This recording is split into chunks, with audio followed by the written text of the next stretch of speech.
Bom dia a todos. O meu nome é José Crespo de Carvalho, portanto tenho a responsabilidade de gerir a parte de formação de executivos, que é um body dentro da, digamos, da Universidade Pública, embora seja uma associação privada, participada por algumas das empresas que aqui estão também. Agradeço a presença de todos.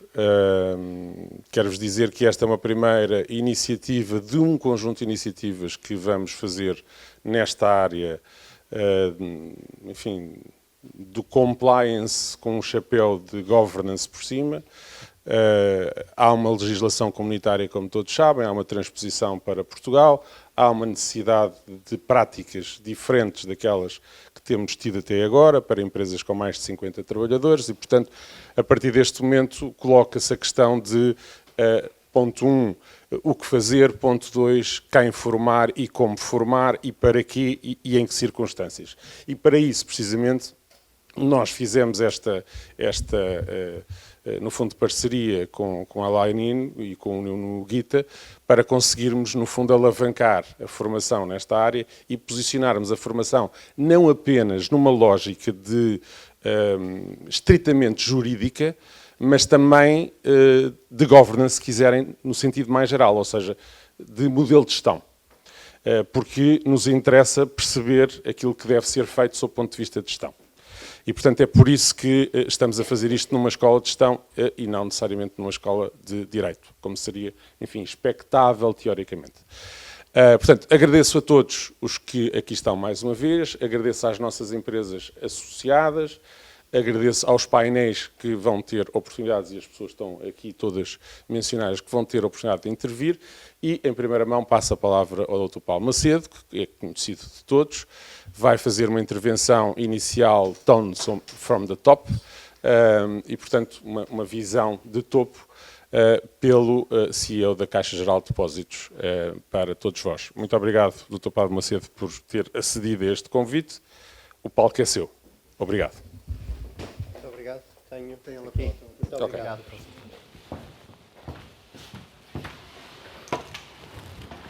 Bom dia a todos. Agradecer o convite. Também o gosto de estar aqui. Agradecer ao professor Crespo Carvalho, cumprimentar também aos oradores, ao Sr. Procurador da República, restantes docentes, participantes. Portanto, proponho-vos falar precisamente, como foi dito, no ponto, sobre três coisas. Portanto, o que me foi solicitado, que é set the tone from the top, depois a parte da cultura e uma terceira parte, como é que isto se integra na cadeia de valor. E, portanto, dar estes três exemplos, faria algum tipo de abordagem global, mas iria sobretudo focar-me em alguns exemplos concretos, porque tem mais interesse do ponto de vista quem vem de uma empresa e, portanto, haverá outras apresentações, com certeza, do ponto de vista mais global. E, portanto, é isto que me propunha a falar. E fazê-lo muito numa abordagem, como dizia o professor Crespo Carvalho, de governance. Não é? Ou seja, de facto, a tal framework que nós utilizamos nas organizações, que não apenas empresas. O set the tone from the top, pensamos sempre na liderança da empresa, da organização, não é? Eu gosto bastante desta definição de liderança, que já tem umas décadas. Eu ainda não encontrei nenhuma muito melhor. Há umas mais sofisticadas, mas quer dizer, aqueles elementos parecem-me essenciais. Que é um líder, portanto, estabelece exemplos, tem seguidores. Se não tiver seguidores, não lidera nada. Não é? Lidera-se a si próprio, independentemente do caso formal. Assume responsabilidades, o que, como todos sabemos, é bastante difícil, mas é uma característica, e atingem resultados. E precisamente onde eu gostava de, quer dizer, no fundo, o próprio tema que é solicitado vem decorrer daqui, não é? Os líderes são supostos dar exemplos. Portanto, as pessoas esperam isso dos líderes. Um outro aspecto que gostava aqui de salientar é o facto de as lideranças, e designadamente nas empresas, os números são indispensáveis, e já voltarei à frente a isto, mas muitos autores dizem que, enfim, um terço a metade das contribuições no verdadeiro líder, designadamente do topo da empresa, diz respeito à parte quantitativa. Ou seja, diz respeito às rentabilidades, diz respeito aos volumes de negócio, etc. E que depois há toda uma outra parte, de facto, bastante mais importante, que é, podemos ver como é que se materializa, quer através da cultura da empresa, quer através da governance adequada. Uma está relacionada com a outra, não são exatamente a mesma coisa, mas, no fundo, dizer que esta liderança tem responsabilidades que vão para além dos resultados quantitativos, porque quando nós vemos os resultados quantitativos são uma condição necessária, não é? Não há empresas sem resultados quantitativos durante um período, positivos durante um período de tempo, não é? Agora, não é o único fim. E também, nesta questão do tone from the top, cabe à liderança. E aqui é muito discutido. Nós hoje simplificamos. Eu de vez em quando fazia umas questões sobre estas, não é? E, tipicamente perguntava-se à audiência quem é que é o líder que conhece. E, inevitavelmente diziam, as pessoas respondem o Gandhi, agora o Zelensky, o Papa Francisco, não é? Ninguém pensa no chefe da equipa dele. Ninguém pensa no chefe de departamento. Não é? E, no fundo, as pessoas, se têm seguidores, têm responsabilidades, têm que dar o exemplo, etc., são responsáveis por uma equipa, se enquadram pessoas, de facto são líderes. E uma questão que há que estudar é as lideranças aos vários níveis. Sem esquecer que, de facto, cabe à liderança de topo estabelecer uma performance adequada para a empresa. Há muitas fórmulas e muitas formas de ver a questão de como é que se obtém isso da performance adequada. Eu trouxe aqui um pequeno modelo do Vítor Sevilhano, que também que achei interessante, e basicamente a liderança tem que fazer, para estabelecer uma eficácia na empresa, nesta abordagem, se quiserem, tem que estabelecer 3 coisas.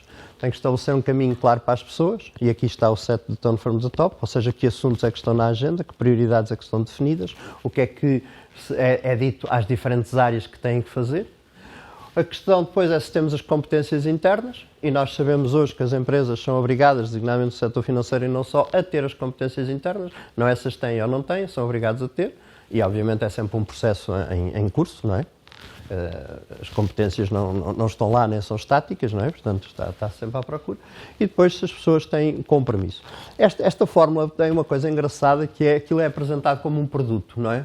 Portanto, se, por exemplo, eu tiver pessoas muito competentes, com um grande compromisso, mas se não tiver um caminho claro, estabelecido pelo topo, ou, enfim, como quisermos, o que é que acontece à fórmula? Dá 0, não é? E posso ter o índice máximo nos outros 2.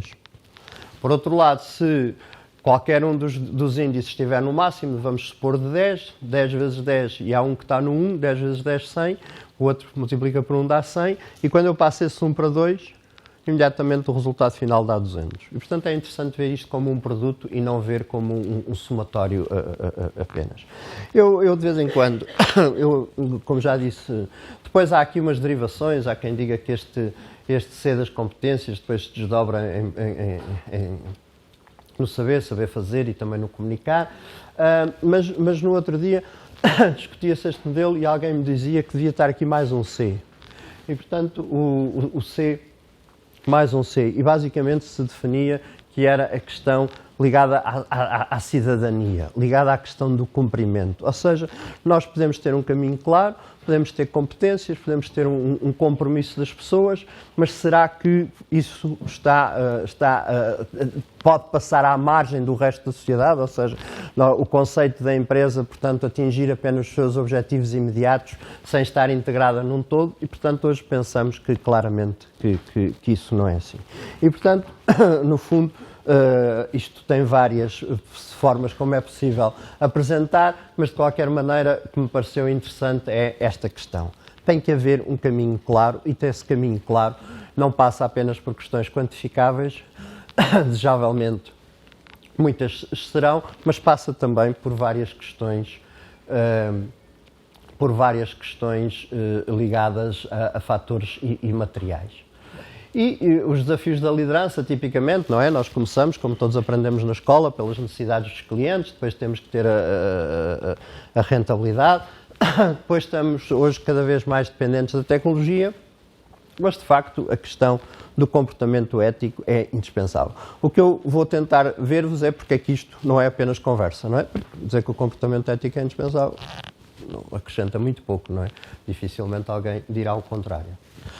E, portanto, aqui a primeira questão é como é que se faz descer isto ao nível da organização. E, portanto, obviamente que é muito importante que no topo haja este intuito, esta visão, este estabelecimento do caminho. Mas como é que nós conseguimos fazer isto descer ao longo da organização? E, enfim, há obrigações específicas dos órgãos da administração, que sejam administradores executivos, sejam não executivos, mas quer dizer, mais do que a responsabilidade direta, é uma responsabilidade de promover ao longo da instituição que exista uma cultura organizacional assente em elevados padrões de ética. E, portanto, quer dizer, deixa de ser uma questão só de conversa e de mais ou menos consenso para saber como é que isto se materializa. Ou seja, como é que eu faço um roadmap, quais é que são os pontos que eu vou fazer para dizer que tenho isto. E mais do que dizer que tenho, que de facto tenho, não é? Porque é importante tê-lo. E, portanto, há vários aspectos a delinear: diminuir a existência de oportunidades para condutas irregulares, ter desenvolvimentos de formação junto dos colaboradores, ter ações de gestão de topo e ter códigos de conduta. E aqui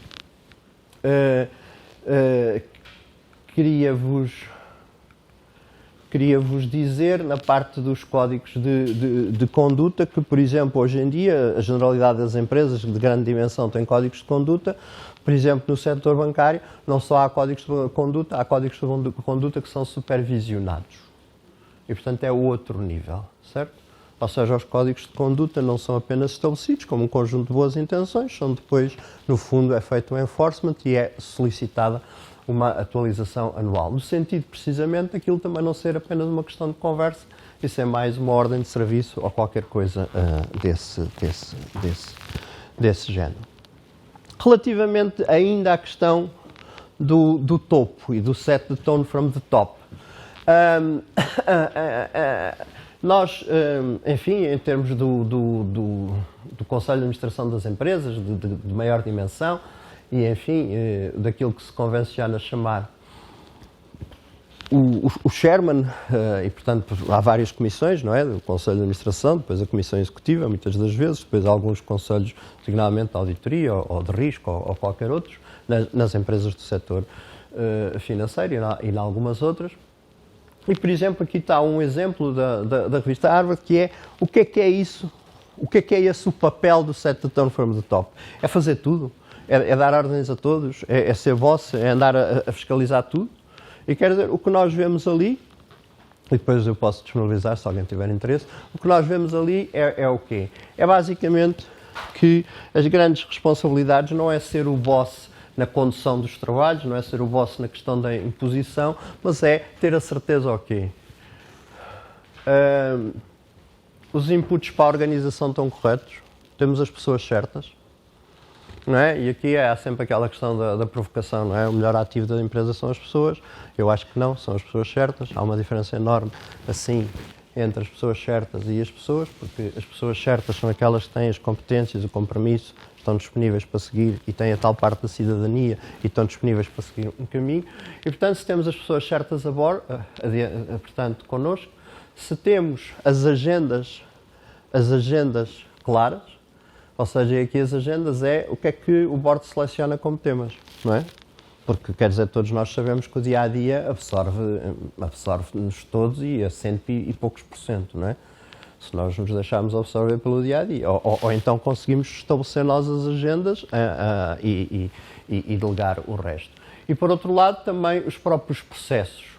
E, por outro lado, um aspecto novo, que é também as atas, não é? As atas, mais ou menos, toda a gente sempre encarou um bocadinho como uma chatice. De facto, é importante se espalham ou não aquela dinâmica e enfim, e passámos datas na banca de 4 páginas para atas que têm 15 páginas, 16 páginas, 18 páginas, precisamente para ver que agendas estão a ser discutidas, precisamente para ver que opiniões é que foram confrontadas e que desafios é que foram vistos.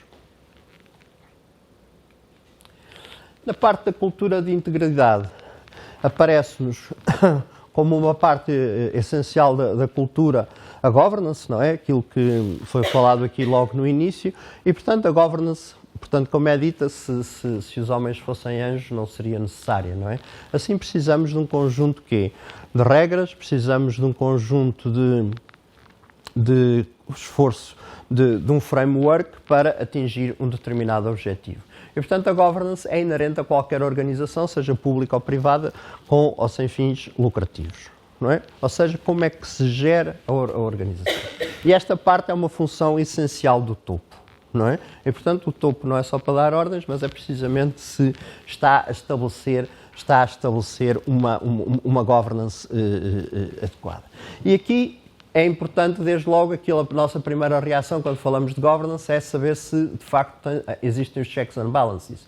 Ou seja, se, de facto, é possível uma pessoa numa organização poder dispor completamente e portanto, de poder decidir os destinos da organização em vez dos órgãos colegiais. Nós vemos isto assim, isso é um absurdo, não é? Nunca devia acontecer. Nós vemos que isto acontece em alguns países. Não é? Portanto, a questão da governance não é minimamente uma questão adquirida ou uma questão simplista que aconteça. Por outro lado, esta questão dos checks and balances é importante, mas, quer dizer, se vocês repararem, nós nunca discutimos, quer dizer, este assunto está aqui a ser discutido e eu saúdo nesta conferência, mas, quer dizer, isto não atrai multidões, não é?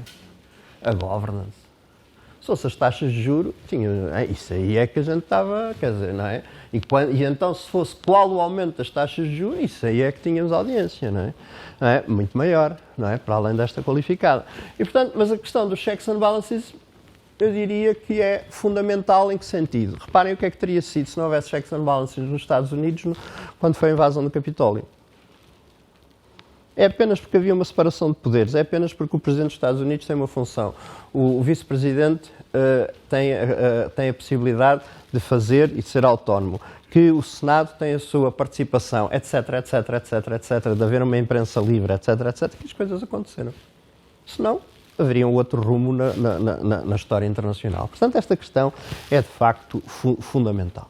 E é de facto fundamental por estas grandes questões, mas é de facto também fundamental para a atividade da empresa, para o dia-a-dia da empresa. E aqui, portanto, nós de facto temos uma governance que deve prevenir riscos, e todos vocês conhecem os riscos, e vamos ver aqui alguns.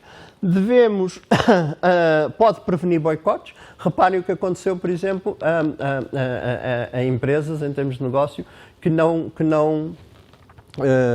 separaram ou não quebraram as relações com a Rússia. Imediatamente os produtos foram boicotados numa série de países. Certo? E reparem também nas outras que tinham demasiados negócios com a Rússia, por exemplo, o que é que fizeram? Foram levados a zero os negócios, não é? Por isso é que toda a gente está a pensar se acontece alguma coisa com a China. Não é? O que é que vai acontecer a esses ativos? E, portanto, não é a governance que vai cuidar disto tudo. Agora, a governance tem a obrigação de saber que estes assuntos são discutidos. E que foram analisados e que foi decidido, não é? Quer dizer, e que foi decidido esperar ou analisar adicionalmente ou ter uma atitude, não é? E depois a questão dos valores, a melhoria da reputação e como nós sabemos que isso hoje em dia é importante e, no fundo, a satisfação de clientes e também a atração de retenção e talentos. As pessoas querem muito trabalhar numa boa empresa, querem ter um bom ordenado, sobretudo hoje em dia também querem ter mais dias de férias e trabalhar em casa, geralmente os jovens, mas também querem que a empresa lhes diga alguma coisa. Não que lhes diga alguma coisa para ficarem lá para a vida, porque não ficarão, mas querem que lhes diga alguma coisa mais. E, portanto, no fundo, aqui há esta questão, é uma questão também de negócio no bom sentido, não é? Ou seja, que é indispensável para desenvolver uma atividade com êxito. E aqui, enfim, é explicar que é por causa do negócio, mas se quiséssemos em termos de regulamentação, designadamente na banca, isto está perfeitamente definido. Aliás, eu diria talvez que neste momento em Portugal, A banca é quem tem uma governance e uma supervisão mais avançada, no sentido em que, como cometeu uma série de asneiras, portanto, a supervisão foi muitíssimo mais forte e muitíssimo mais intrusiva, não é? E como eu há bocado estava a comentar, às vezes é uma chatice, exagera-se no tom, na quantidade de coisas pedidas, mas claramente eu não tenho dúvida nenhuma a dizer que é muitíssimo positiva. E, portanto, o que a gente às vezes não gostava era ser tudo ao mesmo tempo, não gostava e tal, mas claramente o balanço é muitíssimo positivo. Depois, também ainda, de como é que eu consigo estruturar isto na empresa. Por exemplo, na banca hoje em dia, portanto isto é um exercício que se consegue fazer nas empresas de grande dimensão, eu tenho 3 linhas de defesa naturais, não é? Tenho quem está na linha da frente, e reparem que isto existe em qualquer sítio que haja vendas. Qualquer sítio que haja vendas tem que haver uma primeira linha de defesa, que é a quem é que eu estou a vender. É obrigatório por lei, há aqui quem vai falar disso, é obrigatório por lei, eu tenho que saber a quem tenho que vender. Obviamente na banca é mais importante por questões de lavagem, etc, em grande escala e em questões recorrentes, mas, por exemplo, o Know Your Customer é obrigatório para todos. Portanto, todas as empresas têm que ter uma primeira linha de defesa e as pessoas têm que saber. Não é? Porque comerciais as empresas quase todas têm. Agora, o que eles têm que saber é que, obviamente, a função deles é vender, sem vendas não há a maior parte das empresas, mas vender das formas adequadas. Uma segunda linha de defesa, uma das questões também, precisamente destes temas desta conferência, é a questão do compliance e a questão do risco. Ou seja, quem é que está a analisar, portanto, que a atividade global da empresa está dentro das boas regras. E depois uma terceira linha de defesa na auditoria. E, portanto, o que eu vos queria mostrar é, portanto, ao longo da empresa temos o quê? Responsáveis a vários níveis, mas também em diferentes linhas de defesa, se quiserem se ver organizados desta maneira. E só assim é que eu consigo, portanto, ter uma abordagem em que toda a empresa, de facto, consiga participar nisto. Senão, aquilo é sempre só uma questão de meia dúzia de pessoas lá do compliance, mais lá de uns senhores de topo que não têm muita aderência à realidade, nem percebem muito do terreno. Em termos de governance, tipicamente, estas matérias, este é um quadro do IMD, portanto há vários cursos sobre governance na Europa, em Portugal. Há cursos em Portugal de boa qualidade, este é do IMD, há cursos do INSEAD, enfim. Basicamente, neste quadro o que se diz é que os 4 pilares da governance, por um lado as pessoas, e por muito que eu tenha uma governance excelente, evito muita asneira, mas nunca consigo evitar tudo, se não tiver as pessoas certas a bordo. Mas se eu tiver uma boa governance, o que é que eu tenho? Eu tenho um processo adequado de seleção. Não há coisas infalíveis, não é? Como todos sabem. Mas eu posso melhorar os processos. Não é? Um processo de fit and proper. Por exemplo, hoje, e refiro o caso da banca, porque é o que eu conheço, é o melhor processo de fit and proper que eu conheço em Portugal. É perfeito? De certeza que não. Tem defeitos? De certeza que tem. Agora, não há ninguém que faça uma exigência tão grande de conflitos de interesses? Só a parte dos políticos, não é? Não há que expeça tanta experiência concreta, que submeta as pessoas quando querem a exames, são chamados a moral, submeta as pessoas a programas de formação, aliás, não há vergonha nenhuma, nós, por exemplo, na Caixa começámos com programas de formação para a administração por causa de exigências do regulador, para todos os bancos europeus, e, portanto, hoje fazemos portanto, há 5 anos esta parte, todos os meses há sessões de formação para a administração. Não é? E reparem, já os diretores gerais já acham que sabem tudo e não precisam de formação. Então os administradores era assim uma coisa que nem percebiam bem, não é? E portanto toda a gente obviamente aprecia e ganha, não é só apreciar, porque a gente não está lá só para apreciar, mas portanto ganha com isso. E portanto a questão das pessoas, se lhes damos o treino adequado e se de facto as selecionamos de forma adequada. E portanto ali o tal fit and proper. Depois, por outro lado, a questão da arquitetura da informação, como é que flui, como é que é a delegação de poderes, como é que está feito, quais é que são os papéis de cada um. E esta questão que parece tão simples, quem gera empresas sabe que não é nada simples como é que os papéis estão definidos, não é? Porque os papéis não são só os que estão descritos na ordem de serviço. não é? Porque as coisas acontecem, não se consegue prever tudo e, portanto, é preciso saber muito bem como é que isto flui. Depois, a parte dos processos e a parte da própria dinâmica. A parte da própria dinâmica, reparem, que era um daqueles pontos que estava ali no início, quando se estava aquele quadro sobre quais são as responsabilidades de um share, é precisamente a questão da dinâmica é essencial.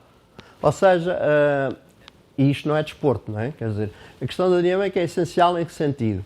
Quais são os temas, quais é que são as pessoas, quais é que são os processos, que documentação é que eu tenho para ler, para suportar a discussão e qual é que é o output esperado.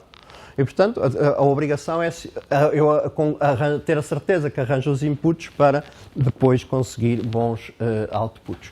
Depois, por outro lado, as questões básicas, não é, de qualquer organização em termos de boa gestão, mas que faz parte deste quadro. Ou seja, eu tenho que ter o tal propósito, tenho que ter qual é que é o meu fim, qual é a estratégia definida, enfim. Na Caixa, só para vos dar aqui alguns exemplos. Portanto, a questão da estabilidade dos boards é muito importante, quer dizer, portanto, em 2016-17 a Caixa teve 3 conselhos de administração, depois, felizmente, portanto, tem havido uma estabilidade desde aí, a questão da seleção, de fit and proper, a questão da diversidade de género, portanto, a Caixa cumpre com a legislação portanto, de uma forma muito positiva, quer dizer, estamos muito satisfeitos com as pessoas que temos no board e estamos comprometidos a ter uma maior diversidade. A questão da avaliação, não é? Ainda no outro dia eu ouvi um administrador dizer, mas eu só sou avaliado pelo acionista. Errado. Não é? Errado. É avaliado todos os anos no caso da banca. Está bem? Mas quem é que me avalia? Aquelas tiradas, quem me avalia são os meus clientes, ou quem me avalia não sei quem. Não, errado. Não é? A avaliação é recorrente. E o fit and proper é anual. E, portanto, ninguém está fit and proper para a vida. Aliás, porque nós desatualizamos. É uma chatice, mas todos nós. E é por isso que temos que voltar à escola, não é? E é por isso que temos que fazer os programas de formação internos. E, portanto, esta parte da avaliação é essencial. Parte da formação que já vos falei, enfim, e também a parte do plano de sucessão, ou seja, o que nós sabemos é que todos nós achamos que temos, que as pessoas têm sucessores, não é? Ou seja, eu sei o que é que acontece.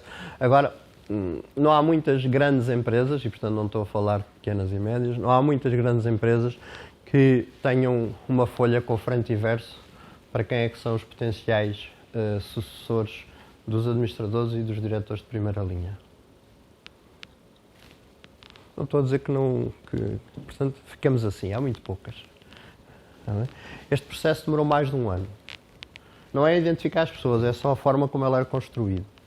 Não é? Mais de um ano, que é para ter a aprovação do regulador, etc, etc, etc.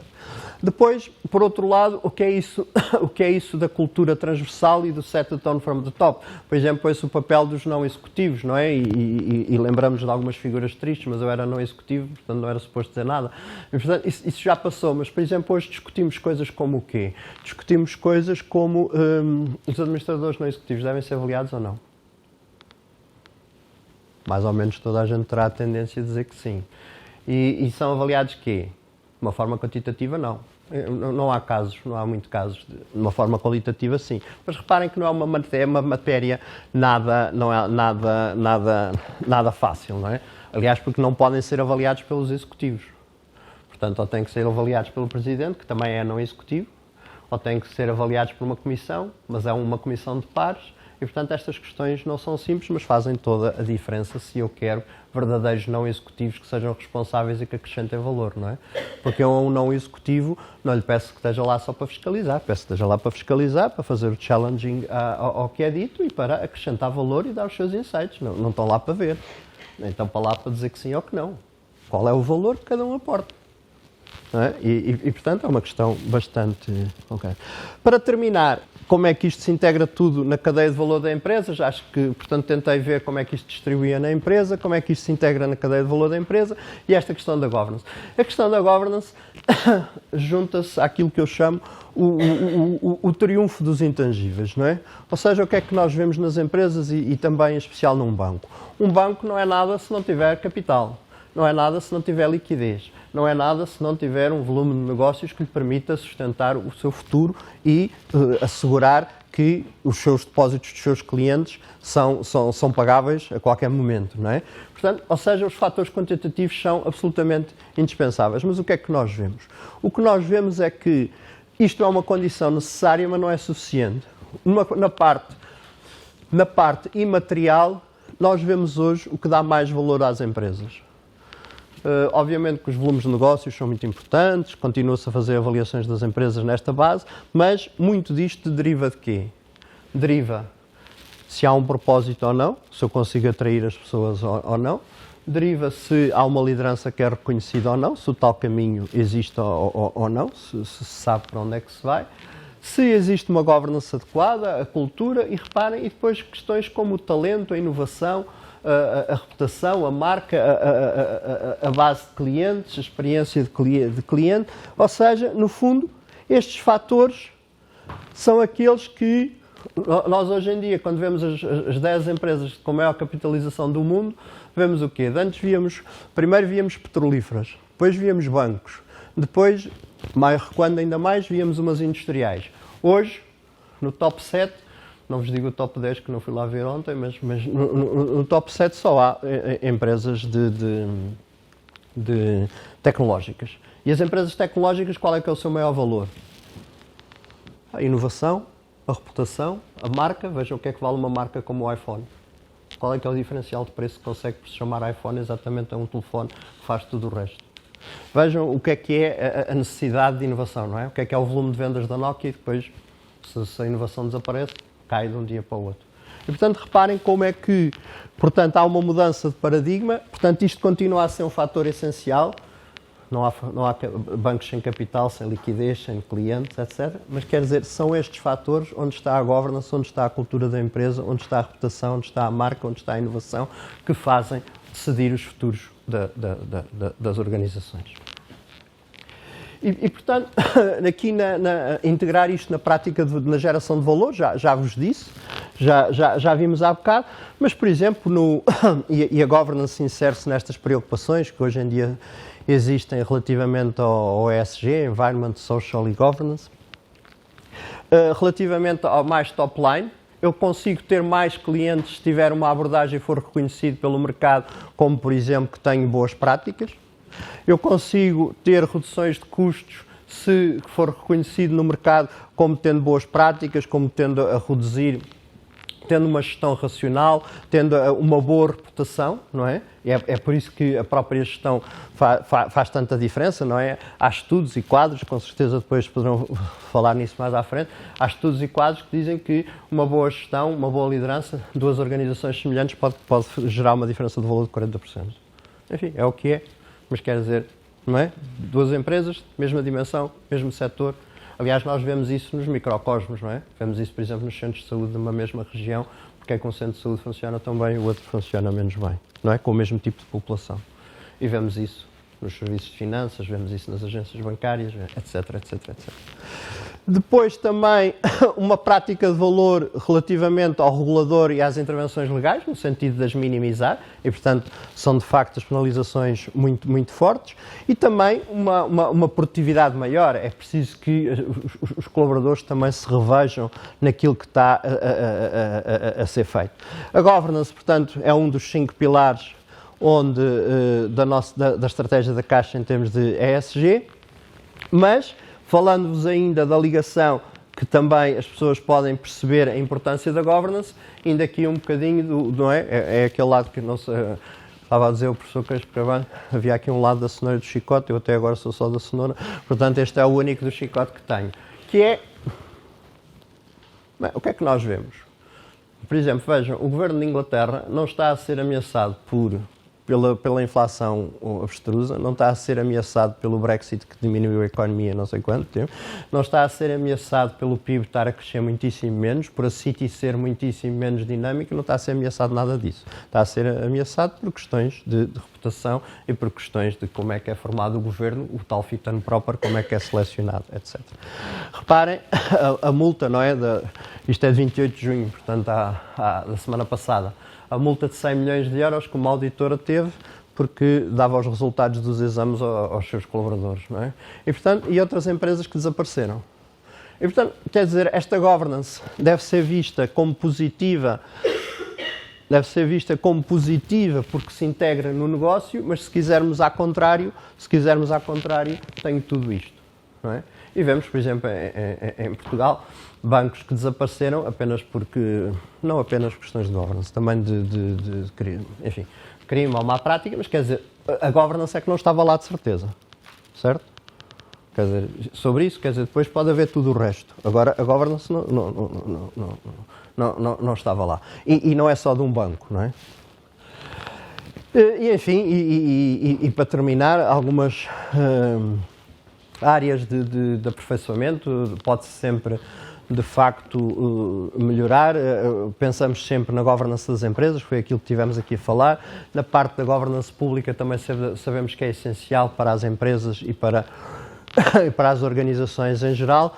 E, de facto, por exemplo, uma boa governance de um sistema financeiro é aquele que reduz o manuseamento de cash. Não é? Quer dizer, como faz a Índia, como faz os países nórdicos, ou seja, não se justifica haver a quantidade de cash que existe.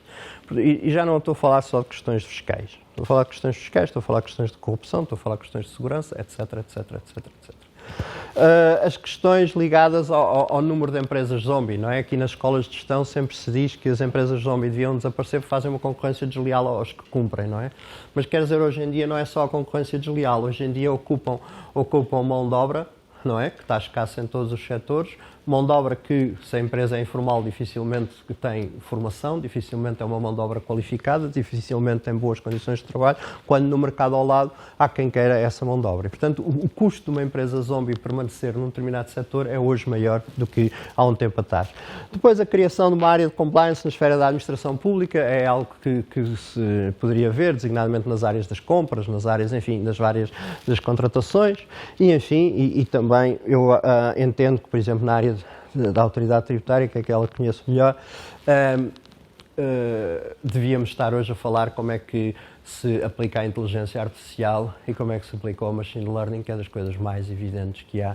Vejam que é uma das maiores bases de dados do país, com poder aprender em termos de risco e portanto, autoalimentar-se e, portanto, com investimento que não é nada de significativo e que nós dizemos que qualquer empresa hoje em dia deve fazer e, portanto, beneficiaríamos aqui muito.